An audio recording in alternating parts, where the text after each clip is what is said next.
أعوذ بالله من الشيطان الرجيم. ليس البر أن تولوا وجوهكم قبل المشرق والمغرب ولكن البر من آمن بالله واليوم الآخر والملائكة والكتاب والنبيين وآتى المال على حبه ذوي القربى واليتامى والمساكين وابن السبيل والسائلين وفي الرقاب وأقام الصلاة وآتى الزكاة والموفون بعهدهم إذا عاهدوا والصابرين في البأساء والضراء وحين البأس أولئك الذين صدقوا وأولئك هم المتقون। সৎকর্ম শুধু এই নয় যে পূর্ব কিংবা পশ্চিম দিকে মুখ করবে, বরং বড় সৎ কাজ হল এই যে ঈমান আনবে আল্লাহর উপর, কিয়ামত দিবসের উপর, ফেরেশতাদের উপর এবং সমস্ত নবী রাসূলের উপর, আর ব্যয় করবে সম্পদ তাঁরই মহব্বতে আত্মীয় স্বজন, ইয়াতীম, মিসকিন, মুসাফির এবং ভিক্ষুকদের জন্য এবং মুক্তিকামী কৃতদাসদের জন্য। আর যারা নামাজ প্রতিষ্ঠা করে, যাকাত দান করে এবং যারা কৃত প্রতিজ্ঞা সম্পাদনকারী এবং বিপদাপদে ও যুদ্ধের সময় ধৈর্য ধারণকারী, তারাই হল সত্যাশ্রয়ী আর তারাই পরহেজগার।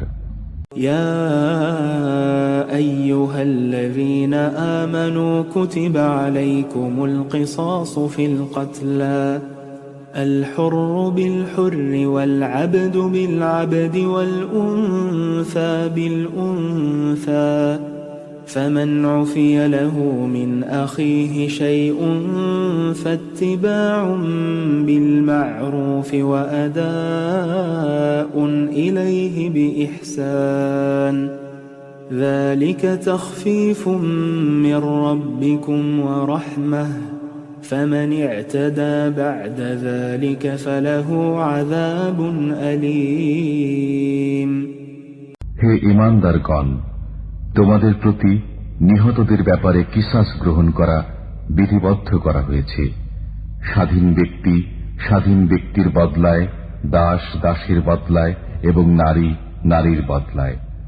অতঃপর তার ভাইয়ের তরফ থেকে যদি কাউকে কিছুটা মাফ করে দেওয়া হয়, তবে প্রচলিত নিয়মের অনুসরণ করবে এবং ভালোভাবে তাকে তা প্রদান করতে হবে। এটা তোমাদের পালনকর্তার তরফ থেকে সহজ এবং বিশেষ অনুগ্রহ। এরপরও যে ব্যক্তি বাড়াবাড়ি করে তার জন্য রয়েছে বেদনাদায়ক আযাব। ওয়ালাকুম ফিল কিসাস হায়াতুন ইয়া উলিল আলবাব লাআল্লাকুম তাত্তাকুন। হে বুদ্ধিমানগণ, কিসাসের মধ্যে তোমাদের জন্য জীবন রয়েছে যাতে তোমরা সাবধান হতে পারো। كتب عليكم إذا حضر أحدكم الموت إن ترك خيرا الوصية للوالدين والأقربين بالمعروف حقا على المتقين।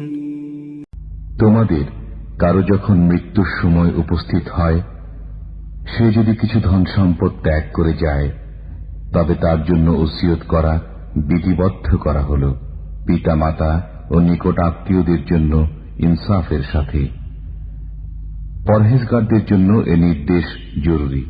فمن بدله بعدما سمعه فإنما إثمه على الذين يبدلونه إن الله سميع عليم। যদি কেউ ওসিয়ত শোনার পর তাতে কোন রকম পরিবর্তন সাধন করে, তবে যারা পরিবর্তন করে তাদের উপর এর পাপ পতিত হবে। নিশ্চয় আল্লাহ তাআলা সবকিছু শোনেন ও জানেন। فمن خاف من موص جنفا أو إثما فأصلح بينهم فلا إثم عليه إن الله غفور رحيم। যদি কেউ ওসিয়তকারীর পক্ষ থেকে আশঙ্কা করে পক্ষপাতিত্বের অথবা কোনো অপরাধমূলক সিদ্ধান্তের এবং তাদের মধ্যে মীমাংসা করে দেয় তবে তার কোনো গুনাহ হবে না।